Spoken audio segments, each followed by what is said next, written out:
സ്കൂളുകളിലെ ക്രിസ്മസ് ആഘോഷങ്ങൾ തടസ്സപ്പെടുത്താൻ അനുവദിക്കില്ല എന്ന് വിദ്യാഭ്യാസ മന്ത്രി വി ശിവൻകുട്ടി. പാലക്കാട് നല്ലേപ്പള്ളിയിൽ സ്കൂളിലെ ആഘോഷം തടസ്സപ്പെടുത്തിയത് കേരളത്തിന്റെ മതേതര മനസാക്ഷിക്ക് വെല്ലുവിളിയാണെന്ന് മന്ത്രി വി ശിവൻകുട്ടി പറഞ്ഞു. സലീം മാലിക് ചേരുന്നുണ്ട്.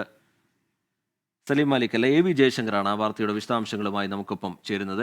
ജയശങ്കർ നേരത്തെ തന്നെ സർക്കാർ ഈ വിഷയത്തിൽ കർശനമായ നിലപാട് സ്വീകരിക്കും എന്നുള്ള കാര്യം അറിയിച്ചിട്ടുണ്ട്. വളരെ ഗൗരവത്തോടു കൂടിയാണ് ഈ വിഷയത്തെ കാണുന്നത് എന്നുള്ളത് സർക്കാർ സൂചിപ്പിച്ചിട്ടുണ്ട്. എന്താണ് വിദ്യാഭ്യാസ മന്ത്രി ഇതുമായി ബന്ധപ്പെട്ട് വിശദീകരിക്കുന്നത്? നിലവിൽ അന്വേഷണമൊക്കെ നടക്കുന്നുണ്ട്. അതിൽ കൂടി മന്ത്രി അറിയിക്കുന്നത് എന്താണ് ജയശങ്കർ? അതായത് റിജിത്ത്, പാലക്കാട് ഈ ക്രിസ്മസ് അലങ്കോലപ്പെടുത്താനുള്ള ഒരു ശ്രമത്തിന് പിന്നാലെയാണ് മന്ത്രി ശിവൻകുട്ടിയുടെ ഇത്തരത്തിലുള്ള ഒരു പ്രസ്താവന വരുന്നത്.